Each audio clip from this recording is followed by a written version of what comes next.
It is the MattyDaddy. Wake up. Let's get started. Tuesday morning quarterback, whatever you want to call it.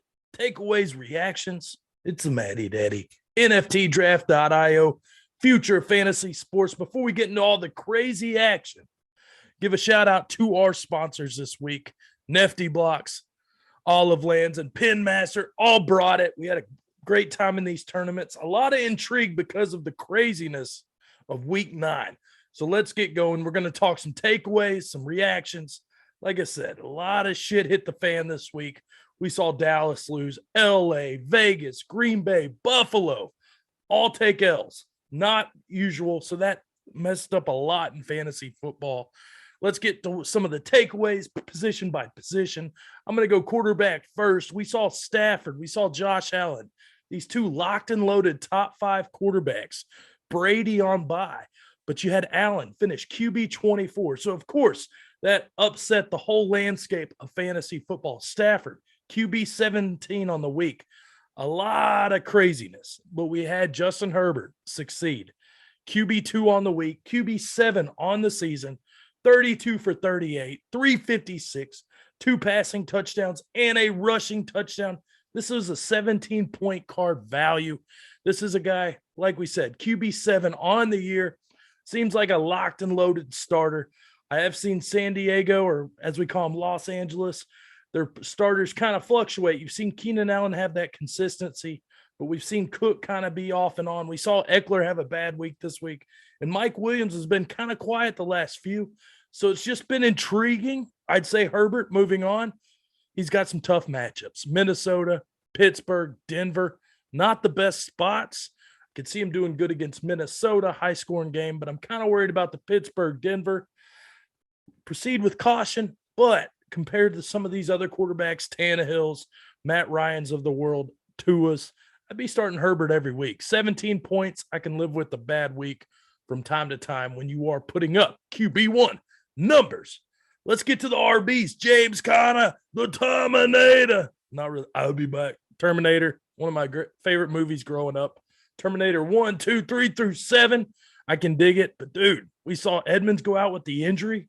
If this is a long-term lingering injury, Connor's sitting in a pretty damn good spot, especially being an RB12 on the year. We saw him do 173 total yards, 3 touchdowns, and he's leading the league with 10 touchdowns and great matchups coming up. Carolina, Seattle, he hits the bye week.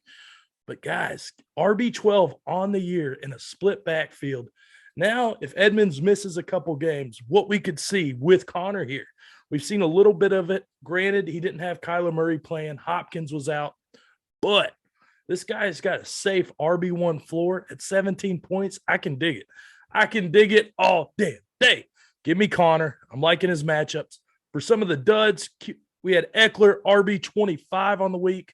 Henderson, RB37. This was a crazy one. Aaron Jones, RB47. So a lot of fluctuation there. I wouldn't be worried about any 3 of those guys because they usually do put up those RB1, high-end RB2 numbers. Just kind of tells you how crazy of a week it was in fantasy football. Pump the brakes. RBs are going to be hard to call week to week, but I love all these guys' value going forward. Some of the RB2s, Arizona, we've got, if Chase Edmonds is out, Eno Benjamin. Guy was a stud in college, only an 8-point card at that RB2 position in Arizona. Arizona! Something to be aware of. Let's talk receivers, because like I've said since the beginning of the season, since the offseason, there's like 50 of them that are good. So where's the value? What did we see this week? Hollywood Brown. On my other show, this was a trade target. This was a guy you go out and get. 15-point card. We saw him blow up this week. 12 targets, 9 for 112. This guy gets Miami up next. This is a yum-yum. Num. We'll see. But I'm loving this guy, especially that 15-point value connected to Lamar Jackson. Yes, please. Give me more. Give me more. I'm loving this guy. Another guy kind of under the radar, 15-point play, whether he's a wide receiver 1 or 2 for Las Vegas. Hunter Renfrow, guys. This is a guy we've seen in college at Clemson dominates the slot with the Ruggs news. Kind of unfortunate. Don't really want to talk about it. Sad. This elevates some other guys. We saw Brian Edwards not do much, but Hunter Renfrow, ladies and gentlemen, consistent as all get out. 9 targets, 7 for 49, and a touchdown. You're going to get those slot receiver numbers. I expect the targets to go up at 15 points. I feel pretty comfortable starting this guy. Listen to these juicy matchups coming up. Kansas City, Cincinnati, Dallas. You're going to have to pass to stay in the game. This is another card going forward I like. Keep an eye out for Darnell Mooney for the Bears. Granted, I don't want to start anybody for Chicago. Wide receiver 7 on the week. They seem to have a good chemistry going. Something to be aware of as a wide receiver 2 card. Some of those guys that didn't hit at the wide receiver position. Tyreek Hill, Jarvis Landry, who I thought was going to be money, Julio Jones, CeeDee Lamb, guys. Like I said, down week for fantasy football. Don't think too much into all this. These are a lot of good players that had bad weeks. You keep playing your studs. That's how you win. You sprinkle in those subpar players that might have the matchup the big week, but stay the course. It's week 9. If you've got a panic meter on, you shouldn't. Take it off. Play the matchups. Play your studs. And let's keep winning. Fantasy football, NFTDraft.io, all sorts of giveaways, promo packs, things like that. I'm going to go ahead and hit you guys with a couple questions for a couple promo packs that are burning a hole in my wallet. Guys, who was the #1 scoring receiver for Dallas in week 9? Whoever can answer that, send me a DM, comment on the YouTube channel, get you a promo pack. Question number 2, easy one.